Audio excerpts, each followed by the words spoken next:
Swayam Prabha. Digital India. Educated India.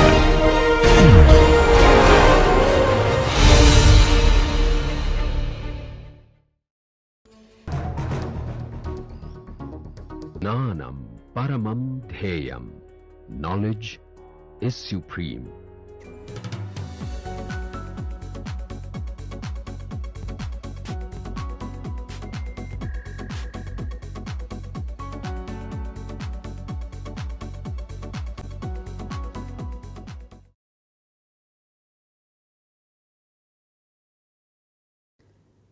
Welcome to MOOC course on applications of interactomics using genomics and proteomics technologies. We have started discussion about how to make contents for high throughput assays. And one of the technology platform which we are discussing is protein microarrays. Protein microarrays without need to purify the protein of interest. That is what you heard from in the last lecture from Dr. Josh Laber about his technology development aspect of nucleic acid programmable protein arrays or NAPA. In the same line, let us continue our lecture with our distinguished invited faculty Dr. Josh Laber to talk about some applications of these technologies. Biomarkers are very valuable for variety of applications which we want to decipher. For example, you want to monitor a drug response, you want to detect a disease at early stage, you want to follow the disease progression, or you want to follow how long a patient can survive, you want to see that a disease might recur, right. So, there are variety of ways, different type of biomolecules starting from the proteins and other biomolecules could be used as biomarker to indicate variety of physiological states. And therefore, biomarkers could be diagnostic biomarkers, prognostic biomarkers, recurrent biomarkers, and you can name many biomarkers for different type of applications. But exactly what these biomarkers are and how they can be used, especially in the clinical settings, in the clinical scenario, Dr. Josh Laber is going to talk to you today in much more detail about biomarker based assays, and of course, protein microarrays based applications will follow that, how you can use protein microarrays for the biomarker discovery programs. So, in this slide, Dr. Josh is going to talk to you about what are biomarkers and what are your considerations when you are thinking about a biomarker discovery program, or you want to discover some biomarker. What should be your criteria to determine the sensitivity and the specificity of the biomarkers? He is going to talk to you about some of these basics in today's lecture.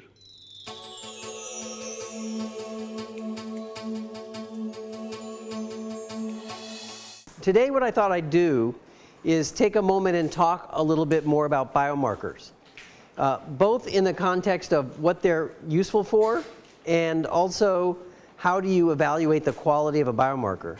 So here's the definition that I put down. Okay? So it's a measurement of some kind with the intention of providing information about a clinical state or a biological state of the organism, right? So if you go to a doctor's office and they measure your blood pressure, that's a biomarker. They're using the blood pressure to get a sense of your health, and they're going to use that to predict the likelihood of getting hypertension or cardiovascular disease, right? If you go to the doctor and they measure your cholesterol, that is a biomarker. It doesn't exactly measure the health of your heart, but it's a predictor of the health of your heart, right? So anytime that you measure something, the goal is to predict the outcome. And that's important to remember because you're not exactly measuring the outcome, you're measuring a predictor of the outcome, and that predictor may not be perfect. Some predictors make mistakes, right? Okay, so the type of biomarkers that I work on are proteomics biomarkers. I'm not going to ask you what proteomics is because I know all of you know that. But let me mention that there are two general approaches to proteomics. One is this abundance-based approach, and we talked about that a couple days ago. That is essentially measuring the amount of particular proteins in the blood, and or in any other in tissue or in any other setting. And typically on the abundance-based approach, you measure the difference in the abundance of specific molecules in the healthy state and the disease state, and you look for differences that are biomarkers, that they're predictive of the outcome, right? Some proteins will be different, but it has no predictive value. It's just random variation. And the job of a scientist is to figure out when those differences are predictive and when those differences are just random variation, or sometimes they're a little bit in between. Maybe they're mildly predictive, but not predictive enough to be useful. The other type of marker, the other type of proteomics that we'll talk about is functional proteomics, and that's the kind that I do. That's producing proteins and then studying their function. And once again, we use that to look for biomarkers. Okay, so this is a common issue that comes up a lot in biology. As some of you may know, I'm also the editor of the Journal of Proteome Research. I'm one of the editors there. So I get papers all the time from scientists who want to publish biomarkers. And this is one of the most common mistakes I see all the time in the marker field. So imagine that you're measuring some value of some molecule. Let's say it's a protein that you discovered when you did your mass spectrometry, or an antibody marker that you discovered on a protein array. And you see that in the case of the disease, it's much higher than in the case of the normal.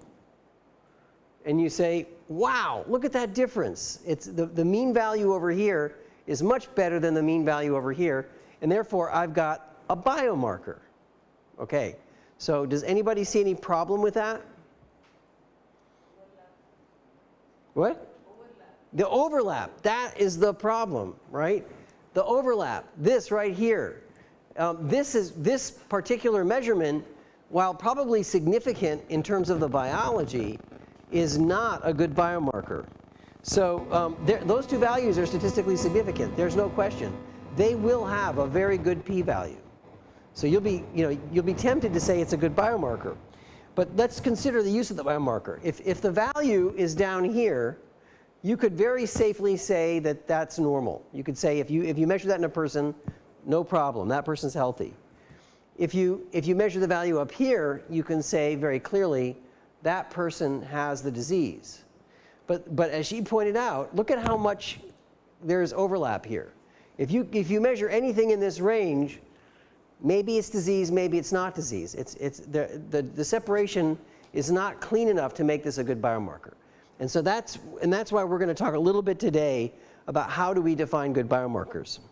Okay, so there are lots of different ways to classify biomarkers. So you could definitely talk about the uses. What other types of ways to classify biomarkers? What? Yeah, what you're measuring, what the material is you're measuring. So what type of molecule? Absolutely. What other? So that's the type of molecule. What any other? What about the source of the molecule? Is it blood? Is it cerebral spinal fluid? Is it urine? So where you get the molecule is also you can be looking at DNA, protein, or lipids. So that's the type of molecule. But you could also be looking at blood markers or urine markers. And then the last thing I would say in terms of classifying markers is the level of validation. So that's what's shown here.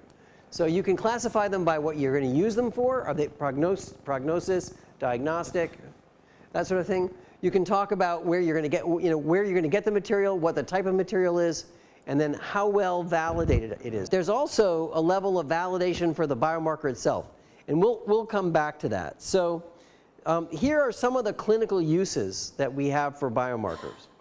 Okay, so let me remind you what they are. So one of the applications of biomarkers is what's called disease stratification, and what that means is there are times when you have a particular disease, and you know that the population of individuals who have this disease are not all alike, right? Some of them have one subtype of disease, and others have another subtype. Does any know examples of cancers that have different subtypes? Breast cancer is the classic, right? So breast cancer has 5 or 6 known different subtypes. they're classified based on the molecular classification, looking at different surface markers like the estrogen receptor, progesterone receptor, the HER2/neu receptor, but also looking at other genes that are or expressed or not expressed in the tumor. And based on that gene pattern, the different subtypes of breast cancer will have different prognosis. Those different subtypes will respond to different therapies. And so the markers, the gene expression that you look at, those are biomarkers that help you stratify patients. And that turns out to be very important because by stratifying patients into different groups, now you know better how to treat them and what to tell them in terms of expectations for their disease. Okay, what's a companion biomarker? Anybody hear that term before? So anybody familiar with the drug Herceptin? Herceptin is a drug that we use to treat people with women with breast cancer who have HER2/neu positive disease. So why is it important that they have HER2/neu positive disease?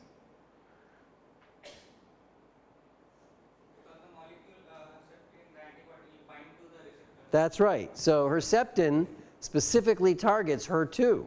So if there's no HER2 on the cells, Herceptin will probably not be very effective. So when the drug Herceptin first came on the market, it was a revolution. It was the first drug in the modern era that was based on specifically targeting a biochemical pathway that we knew was related to cancer. All the drugs before that were basically toxic chemicals that kills dividing cells. Cytoxin, adriamycin, all those drugs, they kill cells because they're dividing. They were not selective for cancer pathways. Herceptin was the first molecule that was developed to target a particular pathway. And yet, when they gave it to women with breast cancer, the response rate was probably 15%. So that means that when they gave it to 100 women, 15 of them would have some response, 85 of them would have nothing. And of course, this was a drug that was going to cost in the US between $50,000 and $100,000. So they're taking a very expensive drug, and 85 out of 100 women would get no benefit at all. And probably the bigger issue is those women would be waiting and waiting to get a good therapy while they were on a therapy that was doing them no good, right? So what did they do? Well, someone reasoned maybe we should only give this drug to women who have HER2/neu positive cells. Because if they don't have HER2/neu positive cells, they probably won't respond. So if you now do a diagnostic test and look only at women who have HER2/neu positive cells, what do you think the response rate is there? Well over 60%. So you went from almost nobody responding to well more than half of women responding. So all of a sudden, the drug companies and the insurance companies said, look, before you give Herceptin, you need to first test for HER2/neu positivity, and only women who have HER2/neu positive are eligible to get the drug. And that way they could have a much better chance that this drug would be effective.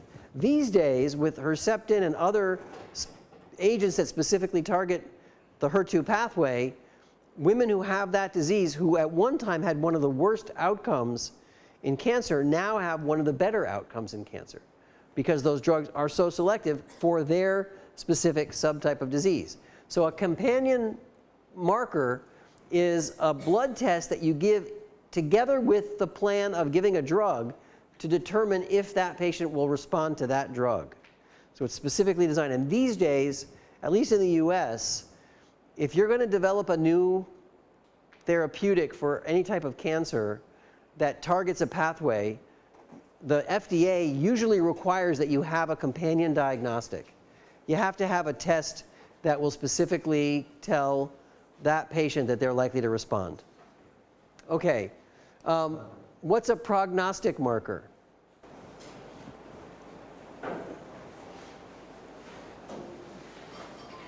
Which actually predicts about the progression of disease, and that is regardless of the therapy. It's not related to therapy. it tells you the likely outcome of how aggressive the disease is and whether or not it's going to, what you can expect from the future. So that's basically right. So generally speaking, the prognostic markers are not related specifically to therapy, although sometimes they are. But the idea of a prognostic marker is, when you see a patient who has a disease, oftentimes one of the main question that they're going to ask you is, what can I expect? What's my outcome? How am I going to do? And a prognostic marker is intended to tell you that. Okay, what's a disease progression marker? It's a little bit related to this, but it's not quite the same. So once you have the disease, doctors will order that test every time they see you. And they will look at that test and say, how are you doing? How is that disease coming along? Are you responding to the therapy? So in the case of cancer, which is what I know best, if we have a patient who has a liver cancer, for example, we might, every time we see that patient, order a CEA test, carcinoembryonic antigen. This is a protein that's produced by liver cancer cells or metastatic cells in the liver. And when the tumor's growing, the CEA level goes up. When the tumor's shrinking, the CEA level comes down. And so the doctor will monitor that level, maybe give drug, monitor it again, and use that as a biomarker to tell the doctor how the patient is doing over time, to track the disease. So that we call that disease progression marker, and they are very useful. I mean, in the clinic, we use them for diabetes, hemoglobin A1C, if you ever heard of that. That's a disease progression marker. It monitors how the disease is doing, how well is the insulin therapy doing. CEA in the case of in case of cancer, lots of diseases have these markers that let you know how the patient's doing. Okay, early detection marker. That's kind of obvious from the name. So an early detection marker, the goal is to find the disease very early, usually because you believe that by catching the disease early, you have a better chance of having a good outcome. So the argument is, if I can catch the disease at its early stages, then I can treat it early and and reduce the likelihood of disease spread or bad disease outcome. Now the tricky thing about early detection biomarkers, if you think about it, is who is the population you're going to use the early detection markers on? Who are you going to give it to?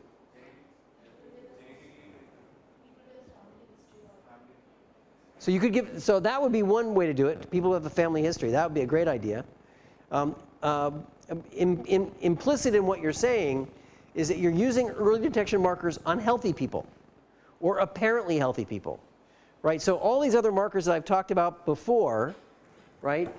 Disease stratification, companion markers, prognostic markers, disease progression markers, those are all people who are already in your clinic and they're already sick. And your job is to use these markers to tell you something about the state of their illness. But an early detection marker, that's something that you give to a healthy person to see if they're sick. So it's a very different kind of marker. It also has a lot of implications in terms of cost and usage, because if you're going to give a marker to healthy people, right, you need to know that it's a pretty good marker. Otherwise, you can cause all kinds of trouble. And we'll come back to that in a little bit.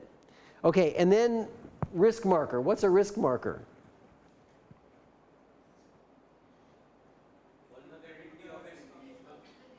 Oh, someone back there, I didn't get it.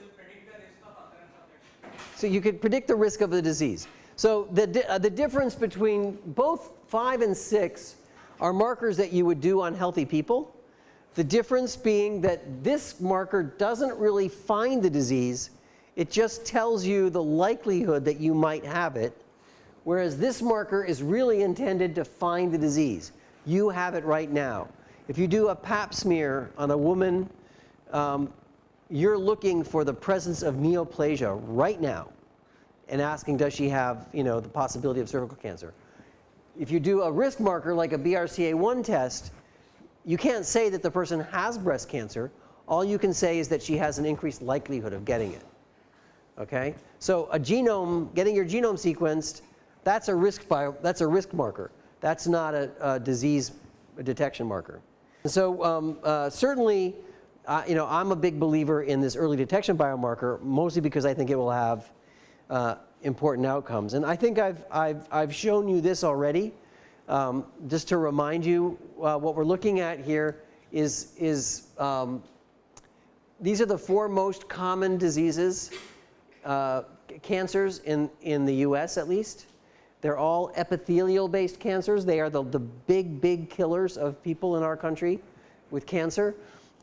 These are survival plots, so the percent of people surviving based on stage of disease. Stage of disease basically tells you how early you caught it. And it starts with the latest stage disease and moves to the earliest stage disease. And what you can see is if you catch the disease early, you have very good survival rates, except maybe lung cancer, which never has a good survival rate. But nonetheless, the survival of early stage disease is always better than survival with late stage disease. So this is an argument for why we want to catch the disease early. Okay, so I mentioned that you can look for biomarkers based on the source of material. These are just some of the types of materials that you could use to get biomarkers from. Certainly, blood is a popular one. Tissue is a popular one. Well, I should say blood is popular. Sputum is good. Urine is good. Tissue, really only in the case of cancer. You don't often do biopsies. There are a few other diseases where you might do biopsies. But most patients are not thrilled about having parts of them cut out. So don't do that often. But all of these, in one way or the other, have been used as one form of biomarker for people. Okay, and then we mentioned earlier that you can look at, so that was a source of material. Now we're looking at biomarkers by type. Oh, yes?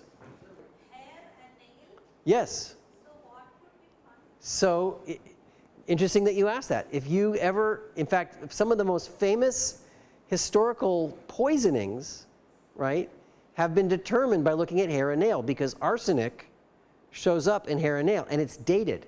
Where it occurs along the nail or along the hair can tell you how long ago the person had arsenic. And so I forget which European monarch was murdered by arsenic poisoning, but they went back to the corpse and measured it, and you can actually determine arsenic in the hair and nails. There are probably other things you can measure there too, but that's the most famous one. Yeah. Okay, and then so these are types of things that you can measure in sources from all of those places. So obviously, all of us are proteomics people, so we're going to be interested in number 1, which is why it's listed number 1. But you could look at metabolites, you could look at DNA or RNA, or other nucleic acids, long chain RNAs or whatever. You could look at glycoproteins, you can look at cells themselves. Certainly, if you look at the immune response, there are 2 things you can measure here. So in the case of B cells, you would look at antibodies that are in the bloodstream, and that's what NAPA does. NAPA looks at antibodies in the bloodstream. You could also look at T cells. T cells are much harder to look at in high throughput. The classic T cell assay is called the ELISpot assay, and what you do is you have to present the T cell with a presenting cell and an antigen, and then you have to measure the secretion of gamma interferon or something like that. It's a complicated assay, and you can't really do it at the scale of omics. And then, of course, images are also a type of biomarker, right? So X-rays, CT scans, PET scans, all those various technologies, in a sense, they are also measuring things. And you can imagine that some of those imaging studies themselves could be early detection biomarkers. In the case of breast cancer, mammography is an early detection biomarker, right? Nowadays, in the US, there is a recommendation to do spiral CT scans on very heavy smokers as an early detection biomarker for lung cancer. Okay. But no matter what test you do, this has to be true. It has to be robust and reproducible. All right. So the last thing I want to mention, so we talked about the use of biomarkers. We talked about the source of biomarkers. We talked about the type of biomarkers. And remember, I said the 4th way to classify markers was their level of validation. So let's talk a little bit about what I mean by validation. Okay. So the first thing you have to do if you want to validate a biomarker is you need to define how you're going to use it. So the key is understanding the quality of the marker and what it needs to do is determined by what you're going to do with it. If you're going to use a biomarker for early detection, then you have to remember, I'm going to use this biomarker on healthy people. So these people are walking around living their lives and everything is fine. I'm going to do a marker on them and suddenly I'm going to tell them that they may have a disease, and now they've got to go to a doctor, they've got to get a biopsy, they've got to do a test, they've got to scan, whatever. All of a sudden you're going to cause them to do a whole bunch of stuff. So you need to know that that marker is really robust, or else you're going to cause a lot of trouble.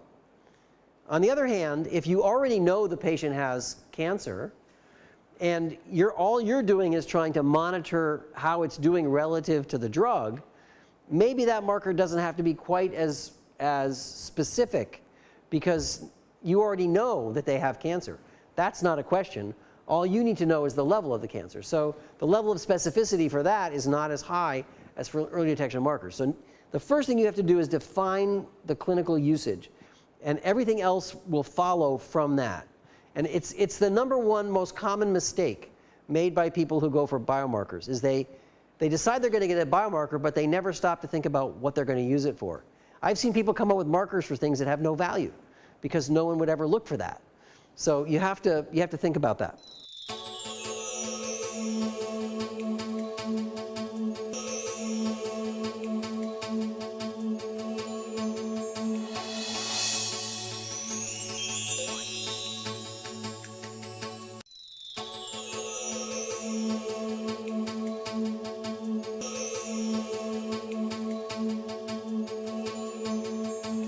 So in conclusion, I hope you have learnt now some basics of biomarker.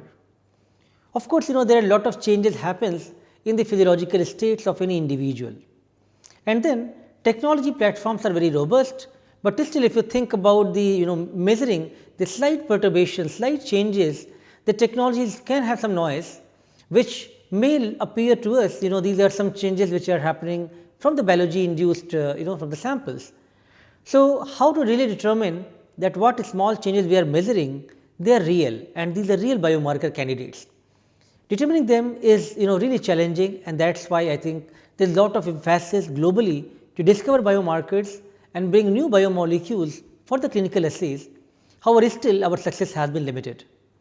But if we follow the basics which is discussed today in the lecture by Dr. Josh Lebert, I am sure our efforts of following up and making success of a biomarker program will be very valuable. Thank you very much.